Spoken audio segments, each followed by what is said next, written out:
Magandang araw po sa inyong lahat mga kabayan at kaibigan. Ikaw ba'y pabalik na ng Pilipinas?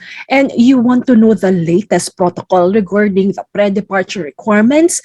Alamin po ang latest IATF protocol that was announced yesterday so that at least prepare po kayo pag uwi nyo ng Pilipinas. Watch this video and get to know the updates regarding the antigen test.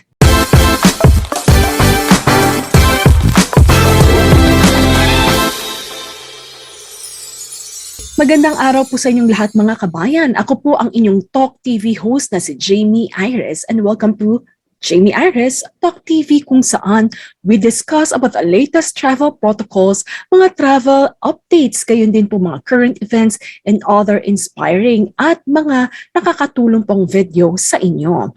Sa lahat po ng ating mga subscribers, welcome back at kung ito po ang unang pagkakataon nyo na manood po ng aking channel, nais ko pong i-welcome kayo at imbitahin na rin na mag-subscribe po sa aking channel so that you'll always get updated po with my video vlogs na talaga naman pong helpful at informative.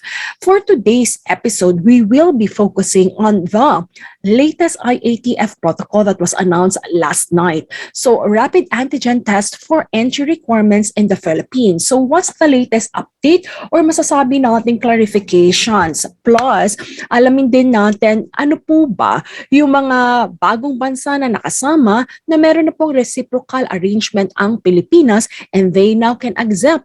Ang bansa po natin will be accepting the vaccination certificate from those countries, yung mga national vaccination certificate po nila. Ngayon po, simulan na natin mula sa IATF Resolution 165F at gayon din po mula sa Office of the Presidential Spokesperson, social media. Ano po ba itong rapid antigen test for entry requirements in the Philippines?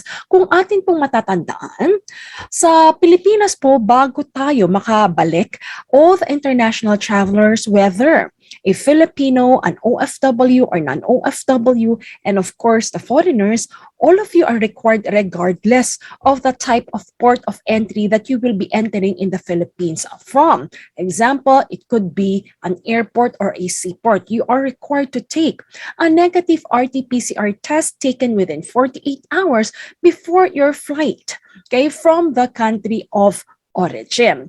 So yan po yung unang requirement po natin, and latest last month po, sinabihan po nila na maari na pong mag-present ang ating mga kabayang katulad po ninyo or even the foreigners and non-OFWs ng negative laboratory antigen test as long as, of course, it's a laboratory antigen.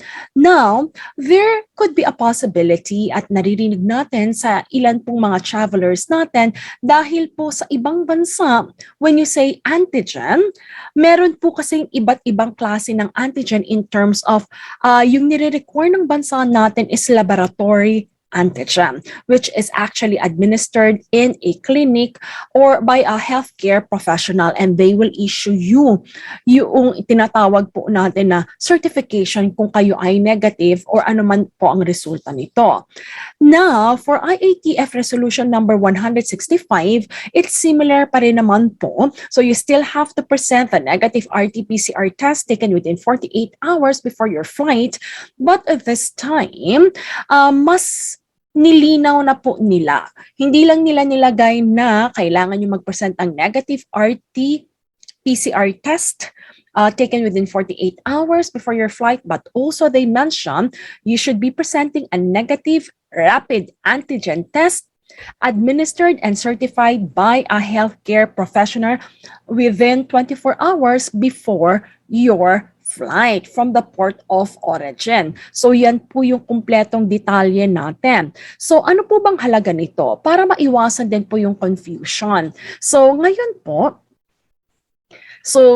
hindi lang laboratory antigen ito, but at the same time po, ito yung sinabi nila.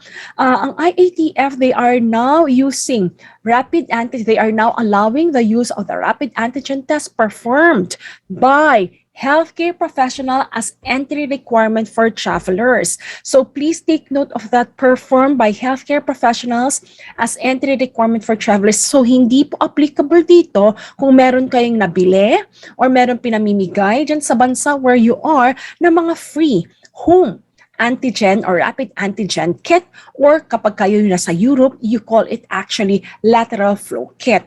So that is not what is being allowed here in the Philippines. So the IATF last April 6, 2022, that was last night, allowed the use of the rapid antigen test for entry requirement in the Philippines as long as they are administered and certified by a healthcare professional in a, please take note of this, a healthcare facility, in a laboratory, clinic, pharmacy, or other similar establishments from the country of origin of the traveler.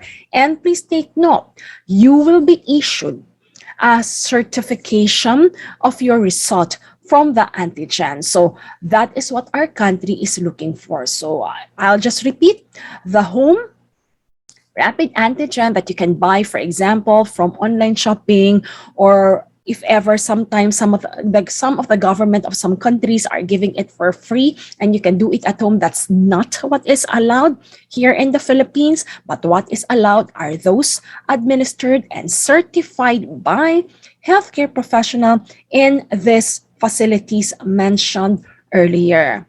So yan pong update natin regarding sa pre-requirement na antigen test. So again, it should be a laboratory antigen, or it could be a rapid antigen taken from any of the facilities mentioned earlier and administered by the healthcare professional. Now for the second update, the IATF also likewise approved the acceptance recognition of the national COVID-19 vaccination certificates of 4 more countries. And these are the countries, these are the following countries: Bangladesh, Mexico, Pakistan, and Slovak Republic. Now, the vaccination certificate that they have national-wise or national certificate for the purposes of arrival quarantine protocols as well as interzonal or intrazonal movement is now accepted in the Philippines. So this is in addition to other countries, territories, jurisdictions whose proofs of vaccination the IATF has already approved for the recognition in the Philippines. And they mentioned also here from the Office of the Presidential Spokesperson's social media that to such other proofs of vaccination approved by the IATF for all inbound travelers. And please take note that the IATF had directed the BOQ or Bureau of Quarantine, the Department of Transportation, and the One-Stop Shop and the Bureau of Immigration to ensure that they will only recognize only the proofs of vaccination that is approved by the IATF. So for all fully vaccinated travelers that we have, you will be exempted from the hotel facility quarantine only if you provided, number 1, the vaccination certificate that is accepted in the Philippines, and number 2, the brand must also be accepted in our country.